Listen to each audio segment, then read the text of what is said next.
आमिर साहब, बात ये हुई कि यहाँ पॉलिटिशियंस, मुनीब साहब ने बड़ी अच्छी बात की कि इतना ज़्यादा डोमिनेंट रोल रहा है एस्टेब्लिशमेंट का कि पॉलिटिशियंस को फिर उस तरह पिनपने का मौका नहीं मिला एज़ कम्पेयर टू इंडिया।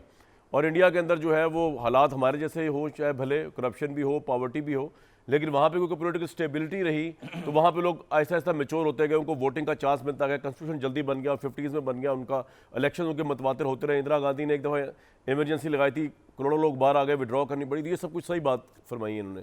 तो सर इसका मतलब ये हुआ कि हमारे मुल्क के अंदर पॉलिटिशियंस जो थे उन्होंने अपने आप को टिश्यू पेपर की तरह यूज़ होने दिया।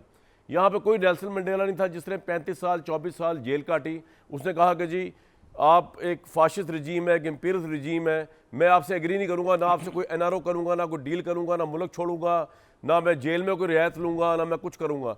वो यहाँ पे वो खबीर पॉलिटिशियंस का पैदा नहीं हो सका। इन्होंने अपने आप को, अगर उनको तोड़ने वाले लोग मौजूद थे जिनको मुनीब साहब ने कहा इस्टेब्लिशमेंट एक बहुत पावरफुल थी और मैं एग्री करता हूँ इनसे, तो टूटने वाले उससे 2 स्टेप आगे बढ़ के थे। अब मैं शहबाज शरीफ साहब की बात नहीं कर रहा आजकल की, मैं ओवरऑल बात कर रहा हूँ पाकिस्तान, इसमें इमरान खान भी आते हैं। What's your take Aamir Zia साहब, इस लीडरशिप के खमीर में कोई प्रॉब्लम है? कामरान साहब, बड़ी दिलचस्प बहस है ये, और इसमें ये जो मुनीब साहब ने सवाल उठाए अमूमी तौर पे हमारे यहाँ ये उठाए जाते हैं, लेकिन सहाफ़त में भी और रिसर्च में भी सबसे अहम होता है कि ऐसा क्यों हुआ।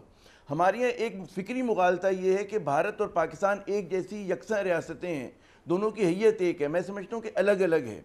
जब तकसीम हुई 1947 की अगर हम बात करें तो पाकिस्तान ने जो है अगर 30% बरतानवी फ़ौज को इनहेरिट किया था तो हमारे पास 16% जो थे फाइनेंशियल रिसोर्सेज आए थे। यानी कि जो सिविलियन और फौजी उसका जो कहते हैं ना कि जो बैलेंस था वो पहले दिन से लॉपसाइडेड था। अब इसको मैंने बुराई के तौर पे कह रहा हूँ ना मैं अच्छाई के तौर पे कह रहा हूँ, मैं हकीकत बयान कर रहा हूँ। जब मारूजी हालात आपके फैक्चुअली ऑब्जेक्टिव कंडीशंस अगर आपकी ये होंगी तो खुद ब खुद एक डोमिनेंट रोल बन जाएगा।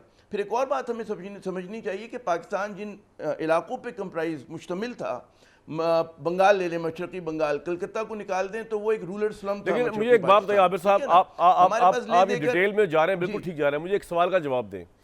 पाकिस्तान की सहाफत ने भी इतने ही बुरे हालात में ग्रो किया है, लेकिन क्या आज आप कह सकते हैं कि पाकिस्तान के प्राइवेट टीवी चैनल्स जो हैं वो पीटीवी न्यूज़ का रेप्लिका है? Of course not. हमें उतनी आज़ादी ना भी हो लेकिन फिर भी हमने बहुत ज़्यादा आज़ादी हासिल की, बहुत ज़्यादा आज़ादी ली, बहुत मैच्योर जर्नलिज्म किया। तो इन नामसाइद हालात, और ये जो पाकिस्तानी प्राइवेट मीडिया तो बॉर्न ही हुआ मुशर्रफ साहब के दौर में उनके अप्रूवल से। तो कहने का मतलब ये है कि जिसने हिम्मत करके अपना काम दिखाना होता है वो ये एक्सक्यूज़ नहीं दे सकता जो पाकिस्तान के पॉलिटिशियंस दे रहे हैं क्योंकि जी ये हो गया था, उस वक्त लॉप्स एंड डाउन था और ये बैलेंस। भाई वो मैं आपसे एग्री करता हूँ, उस बात को गए 47 का वाक़या है, 74 साल से ऊपर हो गए। हम जर्नलिज्म ने तो बहुत लर्न किया और ग्रो किया, इन्होंने क्या लर्न और ग्रो किया पॉलिटिशियंस इस मुल्क के? ये तो आज भी इनका अपना विजन कोई नहीं है। नहीं उसकी वजह देखें ना, फिर मैं कहूँगा ना कि हम तो बहुत ज़्यादा फ़र्द पे कंसंट्रेट करते हैं, लेकिन हमारी पार्लियामेंट में देखें, जिस भी मुल्क में कहते हैं जागीरदारी होगी, ट्राइबलिज्म होगा, वहाँ पे फ्लॉड डेमोक्रेसी होगी। हमारी जमहूरियत इसीलिए कमज़ोर है, हम उसी मिजाज के साथ आते हैं। आप यहाँ पे देखें ना, पार्लियामेंट में MNA का कोई काम नहीं कि वो तरक्याती फ़ंड खर्च करे, नहीं होता दुनिया में भी। आप बरतानिया की हमने उनकी नकल करें ना पार्लिमानी फॉर्म, यहाँ पे MNA बनते इसलिए तो सारा लोकल गवर्नमेंट के पास इख्तियार होता है। बिल्कुल बिल्कुल बिल्कुल है ना, वो लोकल गवर्नमेंट के पास इख्तियार होता है। हमारे यहाँ जी वो MP MNA को दिया जाता है, क्यों दिया जाता है? अच्छा, उसकी जो मैं समझता हूँ कि हमारे यहाँ जो जागीरदाराना सोच है वो शहरों में भी हावी आ गई है।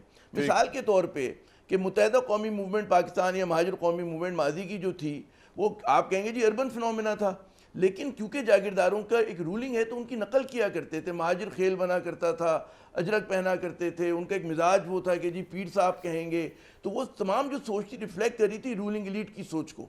तो हमारे यहाँ ये चीज़ बहुत ही, मैं समझता हूँ कि जमहूरियत जब भी हमारे यहाँ पनप नहीं पा रही, भाई पॉलिटिकल पार्टीज में अपने अंदर डेमोक्रेसी नहीं है, क्यों नहीं है, इलेक्शन क्यों नहीं होते? मैं आपको कांग्रेस की मिसाल दूं, 1865 में बनी कांग्रेस, उस वक्त से लेकर अब तक 60 से ज्यादा उनके सदूर आ चुके हैं। ठीक है ना। एक वक्त था कि उसमें इंदिरा गांधी के पास जो थी वो वजीर आजम भी थी और पार्टी की सरबराही भी थी, फिर उसके बाद जो है अरसे से उनकी बहू के हाथ में है। ठीक है ना, लेकिन उनके यहाँ और लोग भी जो थे सदर बने।